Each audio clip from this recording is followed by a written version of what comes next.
Big பாஸ்ல weekend episode பயங்கர மஜாவா இருந்திருக்கு அப்படிங்கிறது தெரிய வந்திருக்கு. அதுலயும் எவிக்ஷன் கார்டு இருக்கு இல்லையா? எவிக்ஷனை காட்டுனதுக்கு அப்புறம் உள்ள இருந்த எல்லோருக்குமே பயங்கரமான ஒரு ஷாக் ஏற்பட்டிருக்கு. என்ன நடந்திருக்கு அப்படின்னா, பிக் பாஸ்ல சனிக்கிழமை எபிசோட்ல விஜய் சேதுபதி அவர்கள் எல்லாத்தையுமே பேசி முடிச்சதுக்கு அப்புறம் அங்க வந்து போர்டு காட்டினாரு. யாரோட போர்டு? துஷாரோட போர்டு.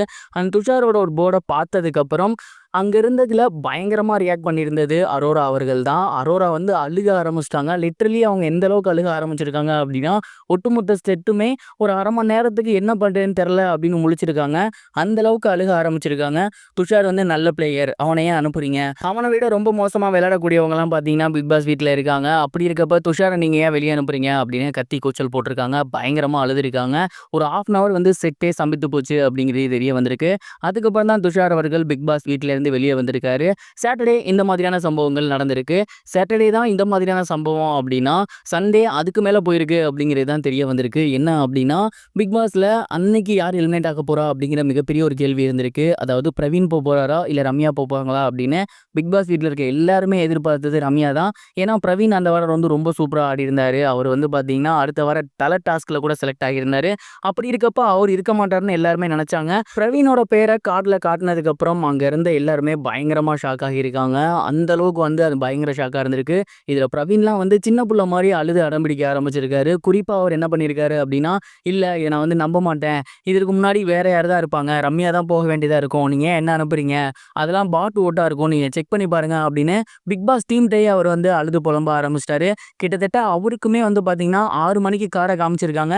ஆனா 8 மணி வரைக்குமே அவர் பிக் பாஸ் வீட்டுக்குள்ளேயே அலம்பல் பண்ணியிருக்காரு. கடைசி வரைக்கும் அவர் ஒத்துக்கவே இல்ல. அதுக்கப்புறம் பிக் பாஸ் டீம் அவர்ட்ட பேசி கன்வின்ஸ் பண்ணி இதுதான் நடந்திருக்கு அப்படிங்கிறத சொல்லி, அதுக்கப்புறம் தான் அவரை பிக் பாஸ் வீட்லேருந்து வெளியே வர வச்சிருக்காங்க அப்படிங்கிறது தெரிய வந்திருக்கு. கிட்டத்தட்ட 2 மணி நேரம் கழிச்சு தான் பிரவீன் அவர்களுமே பிக் பாஸ் வீட்டை விட்டு வெளியே வந்திருக்காரு. உண்மையை சொல்லணும்னா இந்த சீசன்ல இருக்கவங்க யாருமே வந்து சின்ன புள்ள மாதிரி தான் பிஹேவ் பண்றாங்க. பெரியவங்க மாதிரி நடந்துக்கவே மாட்டேன்றாங்க. ஒரு விஷயம் சொன்னாலும் காது கொடுத்து கேட்க மாட்டேன்றாங்க. யூனிட்டியாவும் செயல்பட மாட்டேன்றாங்க. இண்டிவிஜுவலா மட்டும்தான் யோசிக்கிறாங்க. அந்த ஒரு விஷயம் தான் இந்த வாரமும் நடந்திருக்கு. துஷார் எலிமினேஷன்லாம் என்ன பொறுத்த வரைக்கும் ரொம்ப ரொம்ப கரெக்டான ஒரு எலிமினேஷன். பட் அதே நேரம் பிரவீனோட எலிமினேஷன் சரியா அப்படின்னு கேட்டா கண்டிப்பா அது வந்து மிகப்பெரிய ஒரு கேள்விக்குறி தான். ஏன்னா ரம்யா மிகப்பெரிய லெவல்ல பிக் பாஸ் வீட்டுக்குள்ள பெர்ஃபார்மன்ஸ் பண்ணல.